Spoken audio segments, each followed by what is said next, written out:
When I was 10, I played a late-night game of flashlight tag with a bunch of neighborhood kids. If you don't know what flashlight tag is, it's the same as tag, but you play it in the dark. The person who's it gets a flashlight, and they have to yell the name of the person they see it with in order to tag them. It was really cloudy that night, and most people had their curtains drawn, so it was the perfect level of darkness for hiding in. The side of the street my house was on was skirted by a broad length of woods. That was basically the boundary for our side of the game. You could run through any yard, even go across the street and run through their yards, but you weren't allowed to hide in the woods, because it was too difficult to find anyone in there, and it was very easy to trip over tree limbs or end up with poison oak. Of course, this rule was frequently and flagrantly ignored. When people got too close to being caught, they'd duck off into the bushes for a few seconds, or run behind a group of trees to evade capture. I don't remember who it was at the time, but I was hiding in a backyard 2 houses down from my house. The family that lived there had a little playhouse for their daughter, a swing set, a doghouse but no dog. I would periodically duck into the doghouse whenever I saw the flashlight's searching beam approaching. Those of us trying to hide from the it person like to spook each other in the dark by jumping out of nowhere, making each other scream, giving away our positions. I thought I knew where the it guy was, but I got comfortable hanging out on the swing set. Suddenly, a person with a flashlight came around the corner of the house and angled it almost directly at me. I jumped and ran for the edge of the woods. When I got there, I hovered in case they saw me and were going to yell at me for cheating. The beam of light seemed to explore the swing set where I was, then came in my direction. But there was no sense of hurry at all to it, and I wondered for a second if maybe I'd attracted the attention of the homeowner. Most people on the block knew we were out playing flashlight tag, but you can never be sure that someone won't get nervous if you stay in their yard too long. So I crouched down in the grass and waited to see for who it was. They shined the light right on my face, and I tried to cover it with my hand to avoid identification. The creepy thing was, they never said anything, just shined that light on me. "You got me!" I exclaimed, hoping that it was the homeowner. They'd realized I thought they were the flashlight tagger. Then I realized that 2 houses down, people were yelling, and there was the it guy's flashlight beam chasing them around. I stood up and tried to see who was shining the light on me.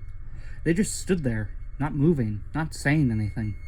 I felt a little freaked out. "If you don't want us playing in your yard, I'll go tell them it's off limits, okay?" The person started walking toward me. I didn't feel right, so I started walking toward the edge of the yard. The person just kept shining the light on me and coming toward me, so I ran. When I looked back, the person with the flashlight was running too. They were an adult, much bigger and much faster than me. I felt scared, not sure why this person was chasing me. I was running toward where the other kids had been, but they were gone now. It just seemed to be me and the person with the flashlight, so I turned right and ducked into the woods. I dropped to the ground, shaking bushes and stuff to try to confuse the person, then shimmied under a ring of thick bushes and curled up. I could see the flashlight in the woods with me, looking around. I could hear the person's footsteps breaking sticks and crunching on pine needles. I didn't know what the fuck was going on, and I just wanted to get back to the other kids. Eventually, the flashlight wandered deeper into the woods. I crawled quiet as a mouse back to the edge of the trees, then got up and ran toward the street. I was immediately caught by the person who was it, but I didn't care. He yelled loud that I was now it, and I tried to tell him that there was someone else with a flashlight wandering around the woods, but he took off into the dark yelling about no tagbacks. "Don't go into the woods!" I yelled, but nobody responded. Of course, any who heard me would just assume I was talking about not cheating at the game, but I was sincerely worried about that person wandering around in them. Of course, now I had a flashlight of my own, so I thought I should go see if I can find out who it was, just to make myself feel better. I went back behind the house I'd come from, and a bunch of laughing shadows scampered out of sight into the neighboring yards. I ignored them and headed straight for the trees. I couldn't see any other light in there, so I thought maybe he had went home.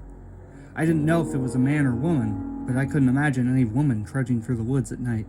So I went about playing the game again, albeit anxious because of the lingering thought that there was someone wandering around the woods who didn't seem to be playing the game with us. I ran across the street and chased people through the backyards there, but after a while I found the lots empty and realized they must have gone back across the street. I ran back and was exploring the beach's backyard. Mr. Beach had a clothesline with a bunch of drying sheets on it. Her daughter, Charlotte, liked to hide among the linens and stay close to home in case she got too scared of the dark. She was only a year younger than me. I thought I heard something at the tree line, so I went over and was waving the flashlight around into the woods. "Stay out of the woods!" I remember yelling. I waved the flashlight back and forth a couple more passes, then saw someone off in the distance. I held the light on whoever it was.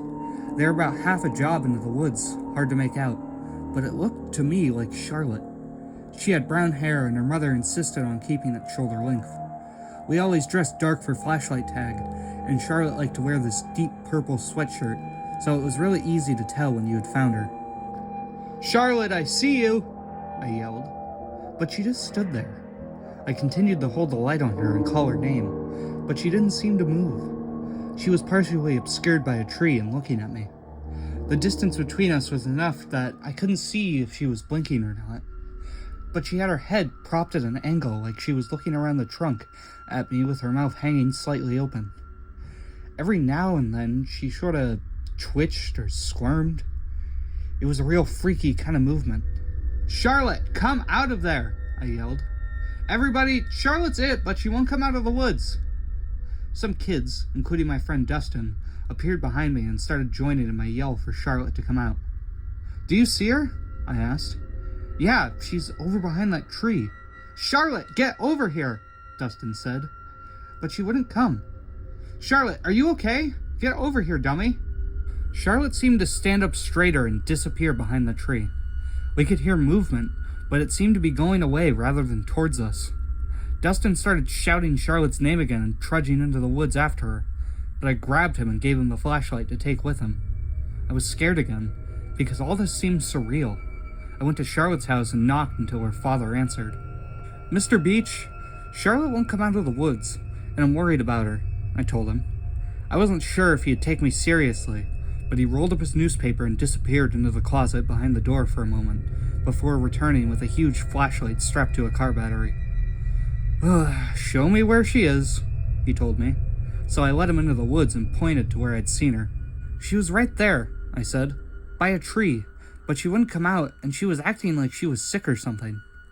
A bunch of other kids kept calling Charlotte's name, and I could see Dustin's flashlight beam moving around through the trees. Mr. Beach went in after him. They explored the woods for a good 15 to 20 minutes, and Mr. Beach started getting real angry. We could hear him yelling very loudly for Charlotte, threatening her with all sorts of punishments if she didn't get her ass back in the backyard at that instant. The game was over by now, and we kids just stood there in the Beach's backyard among the linens and watched. Dustin came running back out of the bushes with the dead flashlight. Eventually, Mr. Beach came back out of the woods. "Game over, kids," he said. "Get inside, ask your folks if they can help me and to bring flashlights." We all ran back home. My dad went out with 3 different flashlights. My mother went and turned on all the lights in the back rooms and opened the curtains and shades to help illuminate the backyard. I sat on the couch all upset, and she eventually came back and hugged me and sat with me while I told her about the person with the flashlight chasing me and how I thought maybe Charlotte had run into him. Mr. Beach had gone inside and called them to report a missing child. They brought huge lights and did a march through the woods, checking very thoroughly, but didn't find her. My mother told my dad what I'd told her. He told an officer, and I ended up giving a statement. They went to the house 3 doors down and knocked, but the folks that lived there had been asleep and didn't know who would have been in their backyard. The police asked all up and down the neighborhood, but nobody claimed to know anything. The other end of the woods led to a back road mainly used by logging trucks. They found Charlotte there 2 days later, on the other side of the logging road, down an embankment that ended at a stream, stuffed into a drain pipe. Her neck had been broken, and she was apparently stabbed multiple times afterward. My parents wouldn't tell me about it. They thought it would upset me, but Dustin told me all the details at school the next day. It was the most awful thing our town had ever had happen. The police blocked off the logging road and spent months tracking down loggers and truckers who frequently used it. There was a curfew for months, and we were told not to play flashlight tag anymore. We didn't argue. What leaves me shaking to this day is the memory of Charlotte's face, hanging out from behind the tree, looking at me. Sometimes, I wonder if at that moment I had been witnessing her death. And I wonder if that had almost been me.